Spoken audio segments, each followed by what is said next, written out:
What is a lunar item in Risk of Rain 2? If you want to know this, this is the right video for you. A lunar item is a group of items in Risk of Rain 2 that give you a good effect and a bad effect. Sometimes the bad effect is more stronger than the good effect, and sometimes the good effect outweighs the bad effect. In my opinion, there are three classifications within the lunar items, which is equipment lunar items, the heresy set lunar items, and just the lunar items. Let's start with the heresy set lunar items.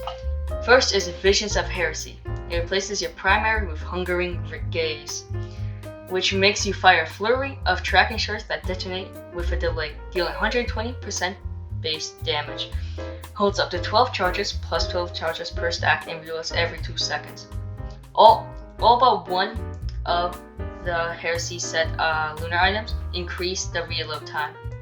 Next, we have Hooks of Heresy. It replaces your item with Slicing Heresy, which deals 875% damage per second to all nearby enemies after exploding, and then exploding after 3 seconds to deal 700% damage and root enemies for 3 seconds, plus 3 seconds per stack, and recharges after 5 seconds, plus 5 seconds per stack. Next, we have Strides of Heresy. It replaces your utility skill with Shadow Fade, which makes you fade away for 3 seconds, plus 3 seconds per stack. And during that time, you gain plus 30% movement speed, along with 18.2 max % of your HP. Wait, I think so. I missed one.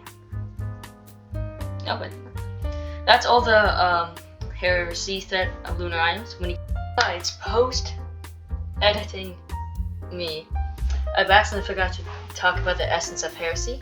It replaces your special skill of Rune, which dealing damage adds a stack of Rune for 10 seconds, plus 10 seconds per stack.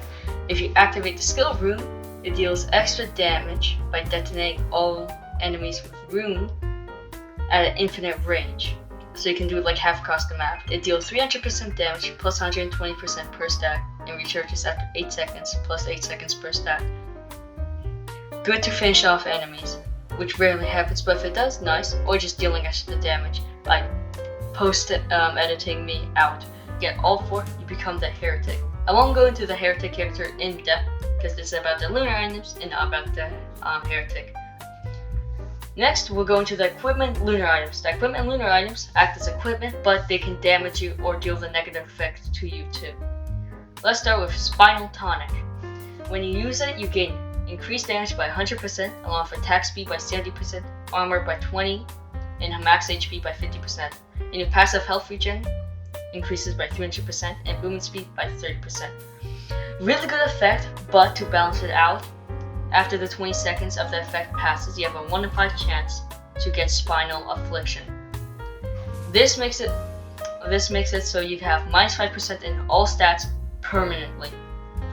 I think of using this as more of a last case scenario, as in if you get Spinal Affliction multiple times, so it's Tonic Affliction multiple times, it makes your run incredibly hard. But if you have items to outpace the amount of times you get Tonic Affliction, that's pretty good. Next we have the Glowing Meteorite. Meteorites rain down from the sky, and they deal 600% damage. If you activate this in a multiplayer run, that's basically you're trolling the lobby. It's a great way to end your run, but if you can dodge all the meteors and your allies don't die too, pretty good way of getting rid of the enemies too. And next we have the Effigy of Grief. The Effigy of Grief, all enemies within its radius get slowed down by 50%, and their armor gets lowered by 20%. You have 5 of these in total, and they get placed down like a totem, so you can move away so you don't get the bad effects too. It's great for slowing down enemies and helping out Captain or any AoEs to land their AoEs better. Plus Static Beacon makes them slow down even more. It allows you to combine Glowing Meteorite to hit the enemies more, and Hellfire Tinkerer. All enemies within a 15 meter radius for the next 12 seconds get dealt 5% of their max HP. It gets 0.5% stronger on the user, 0.25% on allies, and 24% stronger on enemies. Great item for damage, Bad plus advice the warning. effigy grip static beacon allows you to deal way more damage. And now we've come to the regular lunar items. Let's start with the shaped glass. The shaped glass gives you 100% more damage for 50% of your HP. So you get to deal more damage, but you become a glass cannon. And the more you do this, the less HP you have, and the more damage you do.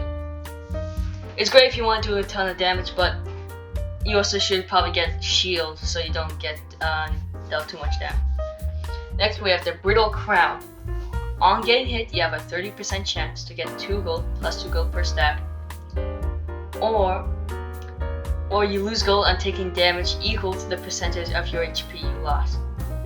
So 30% chance to get gold, but sometimes if you don't roll that 30%, you lose gold to the amount of HP you lost. If you have a ton of HP, that's great, but I don't really see this as really useful because you're usually taking more than 2% of your HP.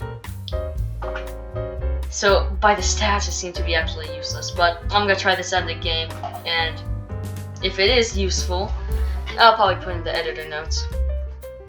And next we have the Transcendence. All health but 1 turns into shield. You gain plus 50% max health, plus 25% per stack. Great to get wrecked so you don't get below 50% HP. Or if you wanted to use Plasma Shrimp, because it makes you deal way more damage.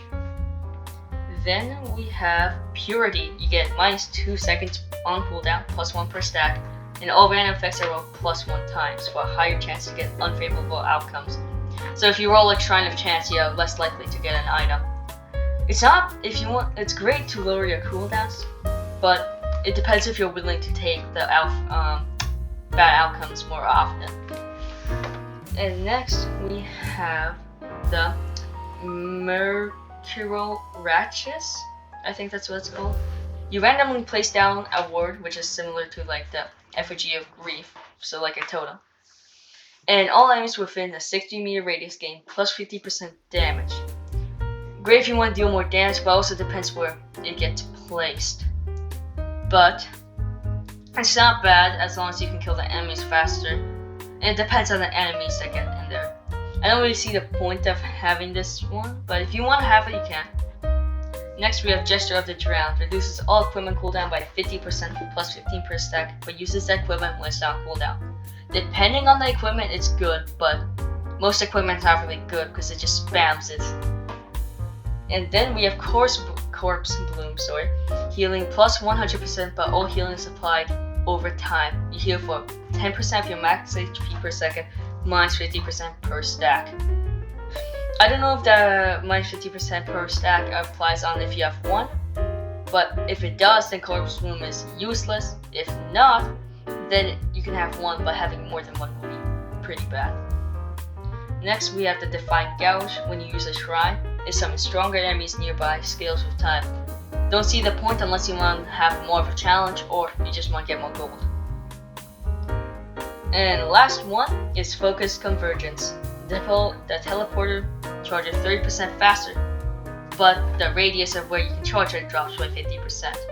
Now depending on the character, like you engineer where you can just camp in the middle, it's great, but it also makes it more annoying if you need to run away from the center because you're taking so much damage. It depends on your playstyle, but it's either good or it's kind of mid. Thank you for watching till the end. If you have any more questions, you can add them in the comments or rewatch the video. You can also put in the comments what video idea you want me to do next. Thank you for watching, and I hope you enjoyed.